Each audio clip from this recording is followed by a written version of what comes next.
Warning, 30 seconds of oxygen remaining.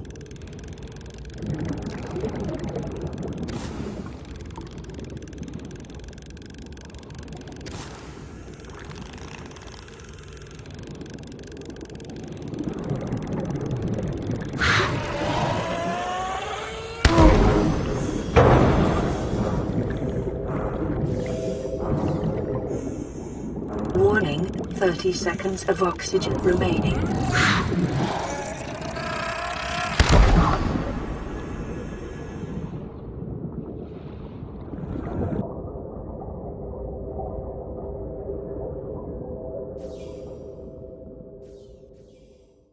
What's up, guys? We're back at the comfort of the life pod, but at this point we're actually overwhelmed with materials. We don't have anywhere else to store them. We're out of room in the life pod, so it's time to expand a little bit. Now, I've made my first builder, and I'm starting to put down some of my first corridors. In order to make this stuff, you need titanium and glass, primarily. And that's not too difficult to get in a pretty decent abundance early on. So the game really does encourage and allow you to do some pretty cool stuff early on, like make your first sea base. And it's, for me at this point, the most logical step to get some more room to put some of my materials.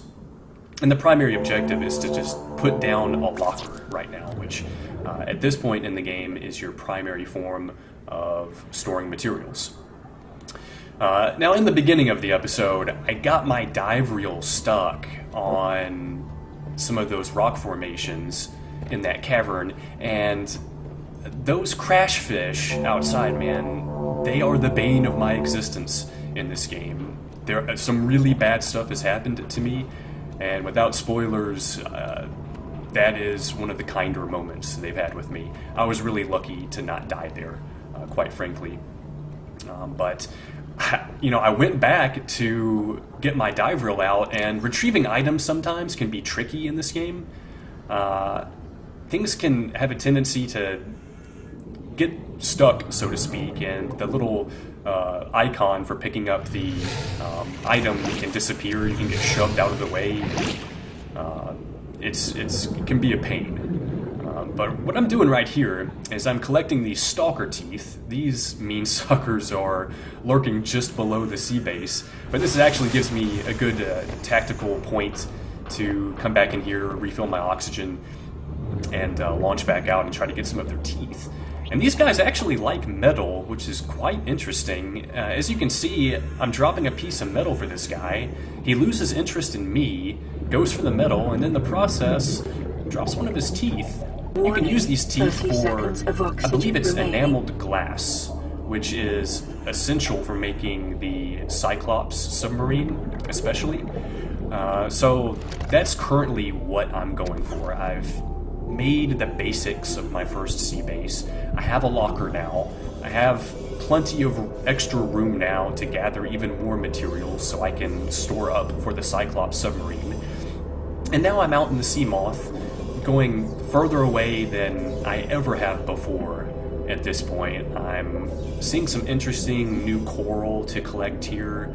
I am getting a little nervous though, because some of the depth was scaring me. The distance away from the life pod was kind of alarming to me, and this area especially, I started to get a bad feeling as I rolled up to it. I wasn't digging the surroundings. It looked suspicious, so I took things really slowly here. And in general, I take things very slowly when I'm in the Seamoth, especially because this game does have performance issues right now. It's an early access game, and stuff has a tendency to load on you from out of nowhere, and you can get surprised in not so good ways. But I'm trying to shine the spotlight on the ground to collect some loot here, and out of nowhere, of course, these guys come up, and also out of nowhere, this guy just gets up on me, and he starts trying to take chunks out of the Seamoth. He doesn't seem to be having too much success, but I'm not risking it. He sounds very angry, so I get the hell out of there. And it's lucky that I did, because I happened to find the perfect area for me. This place was just littered with salt and lithium, which were two resources that I sorely needed, especially the salt deposits. But this area, as you can see, had its dangers as well. I had these little burrowing worm-like creatures that I assume are very nasty. And my inventory was actually full there, so I couldn't pick up that salt deposit. But at this point, my inventory is loaded with salt and lithium, and I'm feeling like I don't want to push my luck, so I get the hell out of there. And I speed things up a little bit again, and at this point I have gathered all of the stuff I need for the Cyclops, and I'm double checking to make sure that I have all the stuff for the blueprint, because at this point I have made so many trips from the surface to the sea base that I'm ready to make the Cyclops, man. I'm ready to wrap things up. And this is a vision right here. This is very nicely done. A lot of the graphics in this game aren't anything to write home about, but it graphically does have its moments. Like, this is really nice looking right here. Great concept. And this puppy right here, it's gonna allow us to go real deep. And it's basically a mobile home. So I'll see you on the next one, guys.